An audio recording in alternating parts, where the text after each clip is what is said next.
जी हाँ दोस्तों, आज के इस वीडियो में हम आप लोगों को बताएंगे देश और दुनिया की बड़ी बड़ी खबरें। तो आइए जानते हैं सबसे पहली खबर। जी हाँ, आईडीएफ ने गाजा में एक और अधिकारी की मौत की बात को स्वीकार कर लिया है। 48 घंटों में दिन में आईओएफ ने 15 जवानों की मौत की बात मान ली है। मैं आपको बता दूं तो आप अंदाजा लगाइए अब आंकड़ा कहाँ पहुंच रहा होगा, क्योंकि आईडीएफ हमेशा कम ही बताता है। यानी कि उसके अगर 20 सैनिक मारे जाते हैं तो सिर्फ और सिर्फ मीडिया को 8 सैनिक ही बताता है। वहीं पर अगली बड़ी ब्रेकिंग न्यूज में हम आप लोगों को बताएंगे यमन के बाद पूरी दुनिया में इजराइल जाने वाले जहाज़ों की घेराबंदी शुरू हो गई है। कौन कौन से देश हैं, किस तरह से घेराबंदी की है, सारी डिटेल हम आपको आगे बताएंगे।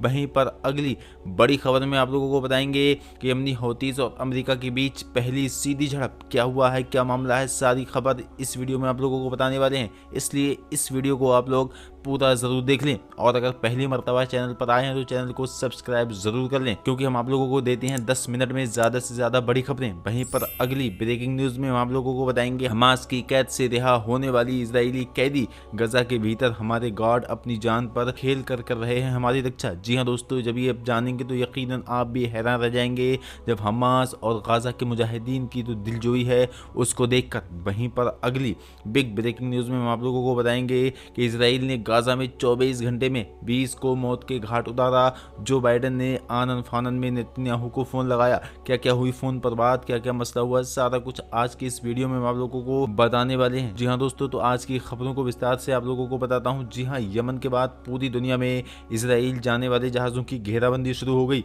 जी हाँ दोस्तों, आपको जैसे कि मालूम है अभी तक यमन ही सिर्फ और सिर्फ इजराइल के जहाज़ों की घेराबंदी कर रहा था, लेकिन अब बहुत सारे देश हैं जो कि इजराइल के जहाज़ों को घेराबंदी कर रहे हैं, यानी कि उन्हें अपनी बंदरगाहों से निकलने के लिए मना कर रहे हैं दोस्तों। जी हाँ दोस्तों, फिनलैंड में हजारों लोगों ने इजराइल जा रहे जहाज़ों को बंदरगाह पर घेर लिया। जी हाँ, इससे पहले ऑस्ट्रेलिया, अमेरिका, स्पेन और यूरोप के विभिन्न बंदरगाहों पर लोगों ने इजराइल जाने वाले जहाज़ों का रास्ता रोक दिया था। अब इस समय पूरी दुनिया में गाजा के मुसलमानों के प्रति एकजुटता दिखाने के लिए विरोध प्रदर्शन चल रहा है। जी हाँ, इस वक्त का जो मामला है वो इजराइल के लिए बहुत ही ज़्यादा खतरनाक होने वाला है, क्योंकि दोस्तों अब इजराइल में कोई भी चीज़ इंपोर्ट नहीं हो पा रही है और वहाँ की आर्थिक स्थिति, वहाँ की महंगाई बेहद बढ़ चुकी है और नेतन्याहू बिल्कुल बौखला चुके हैं। और वहाँ की आईडीएफ सैनिक भी खुद अपने सैनिकों को गोली मारकर उनकी हत्या कर दे रहे हैं। इसका भी विरोध प्रदर्शन इजराइल में चल रहा है और पूरी तरह से इजराइल में जो विरोध प्रदर्शन चल रहा है वो इसका चल रहा है स्टॉप फिलिस्तीन, यानी कि अब इजरायली भी ये जान रहे हैं कि फिलिस्तीन पर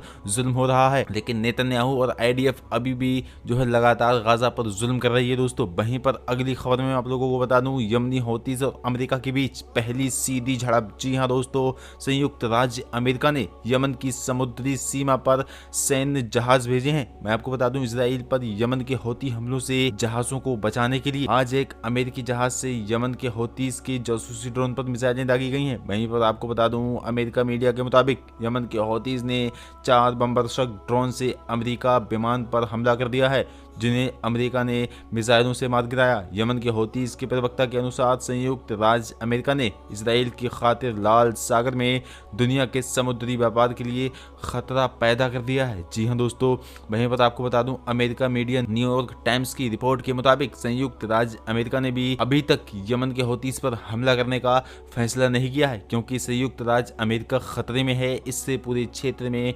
अमेरिकी हितों को आग लग सकती है। जी हाँ, इस बात से आप खुद अंदाजा लगा सकते हैं कि अमेरिका की जो मीडिया है न्यूयॉर्क टाइम, उसने खुद कह दिया है कि इस वक्त अमेरिका यमन पर हमला करने से डर रहा है, क्योंकि वो समझ रहा है कि हमने अगर हमला कर दिया तो अमेरिका के हितों में आग लग सकती है, क्योंकि यमनी किसी को बख्शने वाले नहीं है। उन्होंने साफ तौर पर कह दिया था कि चाहे वो इजराइल हो, चाहे अमेरिका हो, चाहे उससे भी खतरनाक देश हो, अगर वो फिलिस्तीनियों के खिलाफ आता है, इजराइल की हेल्प मदद करता है, रेड सी से गुजरता है, तो उसको नहीं बख्शा जाएगा। जी हाँ दोस्तों, वहीं पर अगली खबर मैं आप लोगों को बता दूं, हमास की कैद से रिहा होने वाली इजरायली कैदी। गजा के भीतर हमारे गार्ड अपनी जान पर खेलकर हमारी रक्षा कर रहे थे। जी हाँ, ये बहुत ही बड़ी खबर है। मैं आपको बता दूं कि हमास की कैद से रिहा होने वाली इजरायली महिला कैदी के बयान से नेतन्याहू सरकार के लिए एक और बड़ी मुसीबत खड़ी हो गई है। मैं आपको बता दूं, तशीन अलमोग गोल्डस्टाइन अपने 3 बच्चों के साथ गजा पट्टी में कैदी के रूप में रहीं, जिसके बाद उन्हें रिहाई मिली। गोल्डस्टाइन ने बताया कि हमारी सुरक्षा पर तैनात हमास के जवान अपनी जान खतरे में डालकर हमारी रक्षा करते थे। जी हाँ, उन्होंने कहा कि कई बार ये स्थिति हुई है कि इजरायली हमलों के कारण हमास ने उन जवानों की जिंदगी खतरे में पड़ गई जिनके नियंत्रण में हम थे, और उन्होंने जान पर खेलकर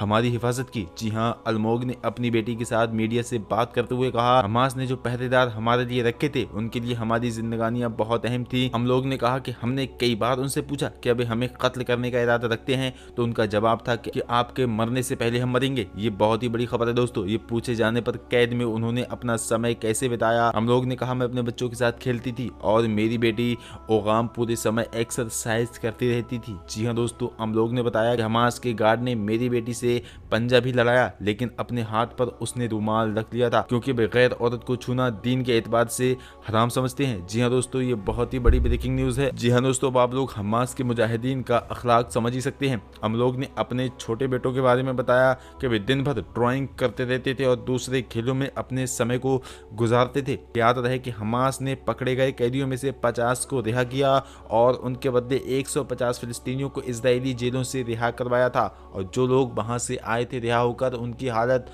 आपको बताऊंगा तो यकीनन आप हैरान रह जाएंगे। उनकी हालत इस तरह से थी कि उनको महीनों से खाना न दिया गया हो। इजराइल ने उन कैदियों पर बेइंतहा जुल्म किया जो कि फिलिस्तीन से उसने पकड़े थे, लेकिन हमास ने जितने भी कैदियों को अपने पास रखा था, यानी कि इजरायली कैदियों को, उनको बहुत हिफाजत के साथ रखा था दोस्तों। वहीं पर अगली बड़ी खबर आपको बता दूं, जो कि आखिरी खबर है, बहुत गौर से आप लोग इसको सुनना, पूरा सुनना। इजराइल ने गाजा में 24 घंटे में 200 को उतारा मौत के घाट। जो बाइडन ने आनन फानन में नेतन्याहू को लगाया फोन। जी हाँ दोस्तों, क्या हुई बात, सारी आपको हम बताने वाले हैं। हमास के खिलाफ गाजा में इजराइल का सैन्य ऑपरेशन जारी है। इजरायली सेना ने एक बार फिर से भारी तबाही मचा दी है। हमास शासित गाजा के स्वास्थ्य मंत्रालय का कहना है कि बीते 24 घंटे में बमबारी से 201 लोगों की मौत हो चुकी है। इस तरह युद्ध शुरू होने के बाद से अब तक मृतकों की संख्या 20,258 पहुंच गई है, जिनमें बड़ी संख्याओं में महिलाएं और बच्चे शामिल हैं। दूसरी ओर इजराइल ने भी शनिवार को अपने 5 सैनिकों के मारे जाने की जानकारी दी है। इजरायली मिलिट्री चीफ के प्रवक्ता का दावा है कि उनकी सेना उत्तरी गाजा पर काफी हद तक कब्जा जमा चुकी है और उनका ध्यान दक्षिणी गाजा की ओर ही है दोस्तों। इस बीच अमेरिका के राष्ट्रपति जो बाइडन ने एक बार फिर से इजराइल के प्रधानमंत्री बेंजामिन नेतन्याहू से फोन पर बातचीत की है। जो बाइडन ने खुद व्हाइट हाउस में संवाददाताओं को इसकी जानकारी दी। राष्ट्रपति ने बताया कि उन्होंने नेतन्याहू से लंबी बातचीत की है, एक तरह से निजी बातचीत करार दिया है। सीज फायर से जुड़े सवाल के जवाब में बाइडन ने कहा, मैंने युद्ध विराम के लिए नहीं कहा। व्हाइट हाउस की ओर से जारी बयान में कहा गया, राष्ट्रपति से मानवीय सहायता अभियान का समर्थन करने वालों सहित नागरिक आबादी की रक्षा करने पर जोर दिया है। उन्होंने आम नागरिकों को लड़ाई वाले इलाकों से सुरक्षित जगह पर ले जाने की इजाजत देने की मांग उठाई है दोस्तों। मैं आपको बता दूं, बाकी बंधकों की रिहाई का निकलेगा रास्ता। व्हाइट हाउस के बयान में कहा गया कि बाइडन और नेतन्याहू ने इजरायली सैन्य अभियान के मकसद को लेकर चर्चा की है। साथ ही साथ सभी शेष बंधकों की रिहाई सुनिश्चित करने पर जोर दिया गया है। वहीं नेतन्याहू की ऑफिस की ओर से कहा गया कि हमारे प्रधानमंत्री ने ये साफ कर दिया है कि जब तक युद्ध अपने मुकाम तक नहीं पहुंच जाता है, जब तक उनका मिलिट्री ऑपरेशन जारी रहेगा। बता दें कि इसी साल 7 अक्टूबर को हमास सीमा पार करके इजराइल पर अचानक हमला बोल दिया था। इस अटैक में करीब 1140 लोग मारे गए थे। इसके बाद इजराइल ने हमास को तबाह करने की कसम खाई थी और बड़े पैमाने पर उसके खिलाफ सैन्य ऑपरेशन शुरू कर दिया है। लेकिन दोस्तों, इस वक्त जो हमास के लोग इजराइल पर बमबारी कर रहे हैं, उसका जवाब ही नहीं है, क्योंकि दोस्तों इस वक्त इजराइल के बड़े बड़े फौजियों को हमास ने कुचल कर रख दिया है। लेकिन मैं आपको बता दूं, हमास ने जितने भी कैदियों को अपने पास रखा था, उनकी किस तरह से हिफाजत की, मैं आप लोगों को पहले ही बता चुका हूं। लेकिन आप लोगों को जब बताऊं कि इजराइल ने इस वक्त जो एक हमला किया है, उसमें सबसे ज्यादा बच्चे और बेगुनाह औरतों को मारा जा रहा है। यानी कि अब इजराइल बिल्कुल हिजड़ा बन चुका है। यानी कि उसे सैनिकों से लड़ने में मजा नहीं आ रहा है, बल्कि वो बेगुनाहों पर बमबारी करके उन्हें मारना चाहता है, यानी कि गाजा को मिटाना चाहता है। लेकिन गाजा ऐसे मिटने वाला नहीं है दोस्तों, क्योंकि मैं आप लोगों को बता दूं, जिसे अल्लाह रखे उसे कोई नहीं मिटा सकता है। इंशाअल्लाह तबारक व तआला आगे नेक्स्ट वीडियो में आप लोगों से मिलते हैं। वीडियो अच्छा लगा हो तो लाइक करके वीडियो को शेयर जरूर कीजिएगा। मिलते हैं नेक्स्ट वीडियो में इंशाअल्लाह। अस्सलाम वालेकुम व रहमतुल्लाह।